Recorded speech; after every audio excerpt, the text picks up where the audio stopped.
Hey guys, welcome to social talks. कैसे हो आप सभी? उम्मीद करता हूँ अच्छे होंगे। इलेक्शन सर पे आ रहे हैं, पूरे देश में इलेक्शन सर पे आ रहे हैं और हमारे यहाँ हरियाणा में तो सीएम के इलेक्शन भी हैं।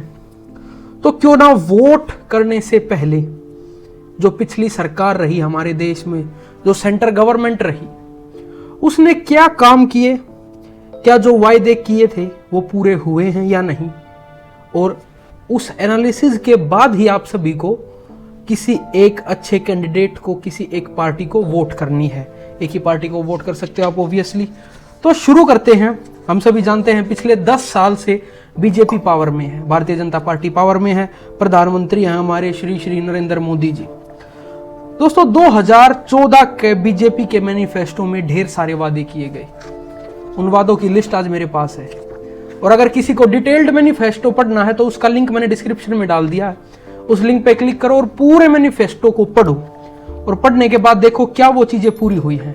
फिलहाल मैंने मेनली 3-4 मुद्दे उठाए हैं और उन 3-4 मुद्दों पर ही हम बात करेंगे। बहुत हुई महंगाई की मार, अब की बार मोदी सरकार। मोदी सरकार का ये मेन स्लोगन था 2014 के इलेक्शन थे जब। तो आज हम महंगाई की बात करते हैं, प्राइस राइज। मैं आपको बताऊं, रिटेल इन्फ्लेशन मोदी सरकार में पिछले 8 साल का सबसे हाईएस्ट था और वो था 7.8%। होलसेल इन्फ्लेशन की सुन लो, 9 साल में सबसे हाई था मोदी सरकार के टाइम पे, जो था 15.08%। यही नहीं बल्कि जो रिटेल इन्फ्लेशन है वो RBI, reserve bank of India की टॉलरेंस लेवल से भी ज्यादा था।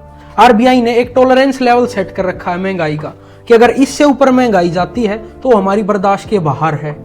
उस टॉलरेंस लेवल से भी ज्यादा महंगाई थी पिछले कुछ सालों में। चलो सारी टेक्निकलिटीज को भूल जाओ, सारे डाटा को भूल जाओ, अपने आसपास देखो। क्या आपको महंगाई नजर आ रही है? क्या फूड प्रिपरेशन कॉस्ट बढ़ गई है? क्या आप जो घर का राशन लेकर आते थे वो महंगा हुआ है? खुद एनालिसिस करो। आज से 10 साल पहले आपके 1 महीने का घर का राशन कितने का आता था और आज 1 महीने का राशन कितने का आता है? इन टेक्निकलिटीज को साइड में रख के ये चीजें सोचो। मोतीलाल ओसवाल सिक्योरिटीज की एक रिपोर्ट के अकॉर्डिंग लोगों की 30-30 साल की सेविंग कंजप्शन में लग रही है। ये मैं नहीं कह रहा हूं, ये मेरी खुद बनाई हुई बातें नहीं है। ये सारी चीजें रिपोर्ट में है, रिटन है, फैक्ट्स हैं, और मैं कोई फैक्ट्स मैनिपुलेट नहीं कर रहा हूं, क्लियरली लिखा हुआ है। मैंने कुछ घुमा फिरा कर नहीं बताया। मोतीलाल ओसवाल की रिपोर्ट के अकॉर्डिंग जो बेसिक नीड्स की चीजें हैं उनका प्राइस बढ़ता जा रहा है और मजबूरी में लोगों को वो खरीदनी पड़ रही हैं, जिसकी वजह से उनकी सेविंग्स डिप्लीट हो रही हैं, यानी खत्म हो रही हैं।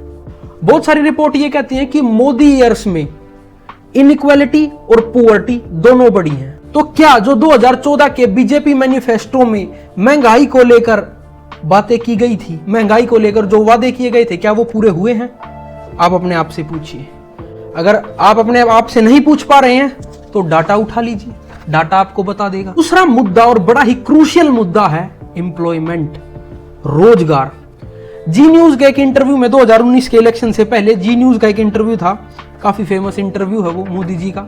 उसमें मोदी जी उस रिपोर्टर से पूछते हैं कि अगर आपके इस जी स्टूडियो के बाहर कोई व्यक्ति पकोड़े का ठेला लगाए, पकोड़े की रेहड़ी लगाए, तो क्या वो रोजगार होगा?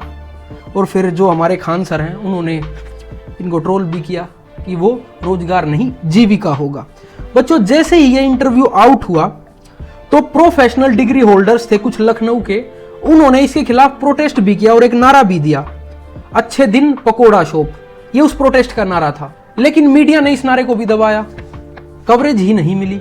अगले ही साल 2017-18 में गवर्नमेंट ने डाटा रिलीज किया और बताया कि भारत में आज जो बेरोजगारी है वो 45 साल में पहले कभी नहीं थी। 45 ईयर, 45 साल। अब आप सोचिए कितने रोजगार मिले हैं। Centre for monitoring Indian economy के चीफ हैं महेश व्यास जी। उनका यह कहना है कि क्वालिटी ऑफ जॉब इंडिया में बहुत ही पुअर है। कहां 2 करोड़ रोजगारों की बात मोदी सरकार करती थी और देश आज किस हाल पर आकर खड़ा हो गया है, सोचिए और समझिए। तीसरा जो मैंने मुद्दा उठाया है वो सबसे लेस डिस्कस्ड इशू है, बहुत कम लोगों ने इस पर बात की है, और वो है मैनुअल स्कैवेंजिंग।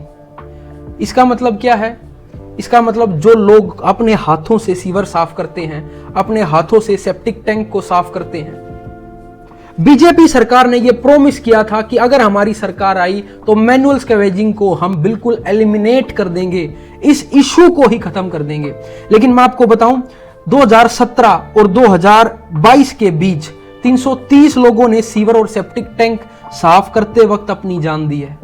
द हिंदू के एक रिपोर्ट के अकॉर्डिंग मार्च 22 और 26 अप्रैल 2023 के बीच 8 लोग गुजरात के अलग अलग शहरों में मरे हैं सीवर साफ करते वक्त। और मैं आपको एक चीज और क्लियर करूं, provision of employment as manual scavengers and their rehabilitation act 2013 के तहत यह मैनुअल स्कैवेंजिंग बैन है, लेकिन फिर भी हमारे देश में हो रही है। और यह मुद्दा नया नहीं है, ऐसा नहीं है कि सिर्फ बीजेपी सरकार ने इस पर ध्यान नहीं दिया। एक रिपोर्ट के अकॉर्डिंग 1993 से लेकर अब तक 1000 से भी ज्यादा लोग सीवर और सेप्टिक टैंक साफ करते वक्त मर चुके हैं, अपनी जान दे चुके हैं। लेकिन पिछली सरकारों की तरह भी बीजेपी सरकार ने शायद इस पर ध्यान नहीं दिया। चौथा इशू हर भारतीय का दर्द है और वो है पेट्रोल डीजल के प्राइसेस। एक बार इस पर कमेंट करने से पहले मैं आपको कुछ डाटा दिखाना चाहूंगा। मैंने फ्यूल प्राइस एनालिसिस किया है 2009 से लेकर 2023 तक का। 2009 में क्रूड ऑयल के प्राइसेस क्या थे और 2024 तक क्या रहे, और पेट्रोल डीजल के प्राइसेस हमें क्या मिले। तो इस डाटा को देखिए। 2009 में क्रूड ऑयल के प्राइसेस थे $61 और हमें पेट्रोल डीजल का प्राइस मिल रहा था, पेट्रोल का 44 और डीजल का 30। ये कुछ ईयर्स कांग्रेस के ईयर्स हैं, आप इसका स्क्रीनशॉट लेकर देख सकते हैं। मेन है बच्चों इसमें 2020 में क्रूड ऑयल का प्राइस था 39.68, हमें पेट्रोल का प्राइस क्या मिल रहा था 79.76 और डीजल का 79.88। ये वो साल है, ये हिस्टोरिक ईयर है जिसमें डीजल का प्राइस पेट्रोल से ज्यादा हो गया। ऐसा पहले कभी नहीं हुआ था, हमेशा पेट्रोल महंगा होता था, डीजल सस्ता होता था, लेकिन 2020 में ऐसा हुआ। अब आप ध्यान से देखिए 2023 को। 2023 में क्रूड ऑयल के प्राइसेस हैं $77 और हमें पेट्रोल का प्राइस मिल रहा है 96 और डीजल का 89। अब आप देखिए 2013 को। 2013 में आप देखिए क्रूड ऑयल का प्राइस है $97.98 और पेट्रोल हमें उस टाइम पर मिल रहा था 66, डीजल मिल रहा था 48। यानी 2013 में क्रूड ऑयल प्राइसेस ज्यादा होने के बावजूद भी हमें पेट्रोल और डीजल के प्राइसेस कम मिल रहे थे एज कंपेयर टू 2023। बहुत हुई जनता पर पेट्रोल डीजल की मार, अब की बार मोदी सरकार। 2019 के मैनिफेस्टो में, उसका भी मैंने लिंक दे दिया है, उसको भी डिटेल में पढ़ लेना जाके। 2019 के मैनिफेस्टो में बीजेपी ने यह कहा था कि हम घुसपैठियों का समाधान करेंगे। मैं बात कर रहा हूं इंडिया चाइना इशू की। द हिंदू की एक रिपोर्ट के अकॉर्डिंग 2020 में द हिंदू की एक रिपोर्ट आई थी, उसमें यह लिखा गया है कि लद्दाख के पास चाइना ने 1000 स्क्वायर किलोमीटर हमारी टेरिटरी को कब्जा लिया है। लेकिन मोदी जी टीवी पर आकर कहते हैं कि वहां कोई नहीं घुसा है, कोई नहीं आया है। अगस्त 2019 में क्या हुआ, आर्टिकल 370 हटा दिया गया। अक्सी चीन एक जगह है, उसको यह घोषित कर दिया गया हमारी सरकार के द्वारा कि यह इंडियन यूनियन टेरिटरी है। बड़ा अच्छा हुआ।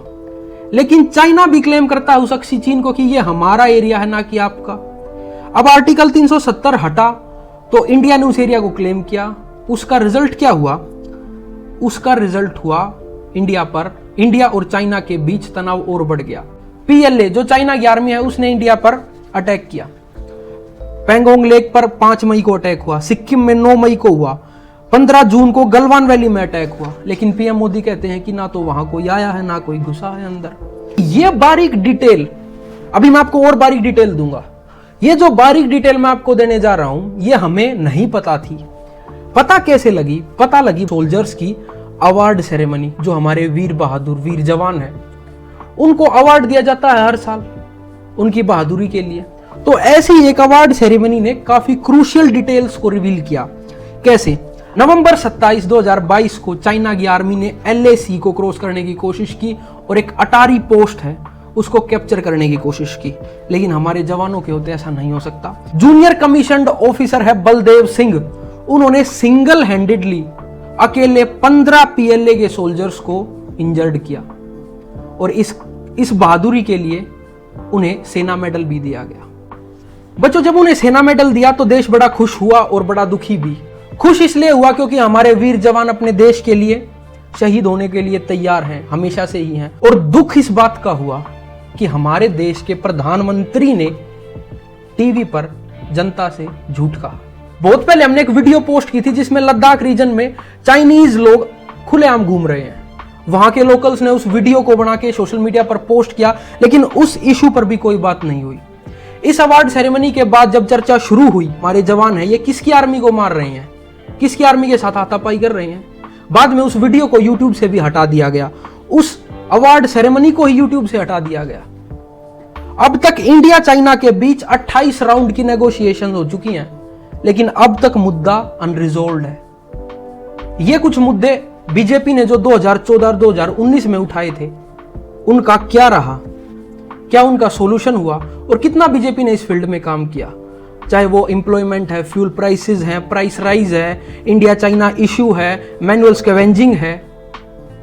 तो वोट देने से पहले एक बार सोचना कि कौन सी सरकार आपके लिए क्या काम कर रही है। मैं ये नहीं कह रहा कि कांग्रेस दूध की धुली हुई है या कोई भी पॉलिटिकल पार्टी कितनी ईमानदार है, लेकिन पिछले 10 साल में जो सरकार आपके लिए काम कर रही है, क्या वो काम हुए भी हैं या नहीं, इस बात को ध्यान में रखते हुए वोट कीजिएगा। आज की वीडियो यहीं खत्म होती है, जल्दी मिलेंगे आपसे अगली वीडियो में। तब तक के लिए ध्यान रखिए, खुश रहिए, बाय बाय, टेक केयर, जय हिंद।